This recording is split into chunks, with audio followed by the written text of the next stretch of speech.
Kenny Colbert with the Employers Association. Thanks for joining me for coffee today. I want to spend a few minutes talking about leave of absence policies. We receive quite a few calls on our advice line about leave policies, and I want to help you fill in some gaps that your policy may be missing. Let's start with companies that have more than 50 employees, thus they are covered by the Family and Medical Leave Act. There are two scenarios I want to talk about. Number one, suppose you have an employee who has exhausted his 12 weeks of FMLA. This person has a very serious health condition that would rise to the level of a disability under the Americans with Disabilities Act.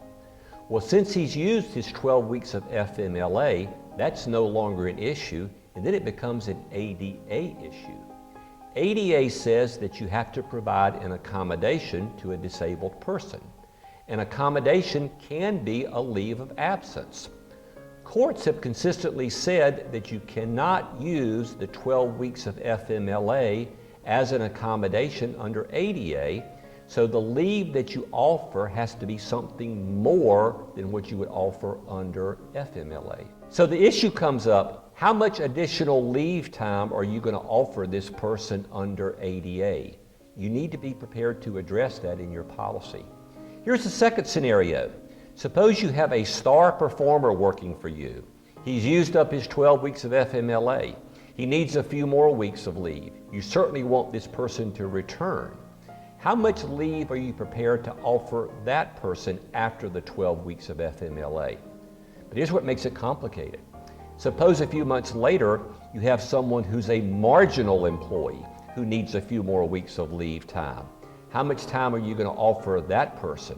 You have to worry about a consistency issue between the two people. Here's another issue that you need to think about. Suppose you have an employee who has been with you less than 1 year, and that person is not eligible for FMLA. How much leave time are you going to offer them? So you have an employee who's been with you for 3 months, and he needs to take off 4 or 5 weeks because of an illness or surgery. How are you going to handle that? Are you going to say the employees are eligible for a leave of absence on their first day of work, or do they have to work 30 or 60 or 90 days before their leave of absence? Are you going to, in essence, offer them 12 weeks of leave like you would somebody under FMLA, or are you going to offer them a shorter time frame? These are things that you need to be prepared to address in your policy. The last policy that I think you ought to consider is a personal leave of absence policy. What are you going to do when one of your employees comes to you and says he's going through an ugly divorce and he needs to take off a couple of weeks to get his housing in order and his personal finances in order? What are you going to do when an employee comes to you and says, I want to go on a mission trip with my church? I'll tell you about a policy I recently saw that I really liked. It said this: if you've been employed at least 6 months, you can be eligible to apply for a personal leave of absence. Leaves are granted in 1 week increments, and they can be extended, but should not exceed 30 days in duration. Here's a part that I really like.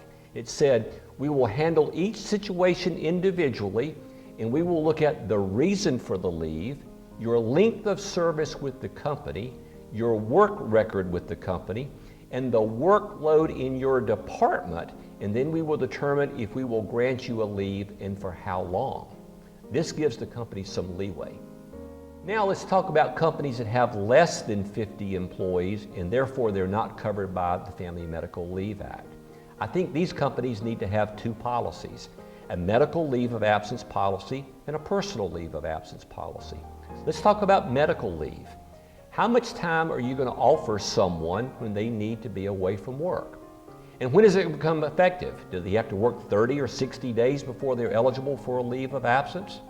And are you going to give them 12 weeks like other companies would under FMLA, or is it going to be a shorter duration? I saw a neat policy recently, and it was set up kind of like a vacation policy. You know, with vacation policies, the longer you work, the more vacation you get. Their medical leave policy was set up a similar way. The longer you work for the company, the more medical leave you were eligible to have. That's something interesting to consider. And I've already talked about the personal leave of absence policy, so the same rules can apply.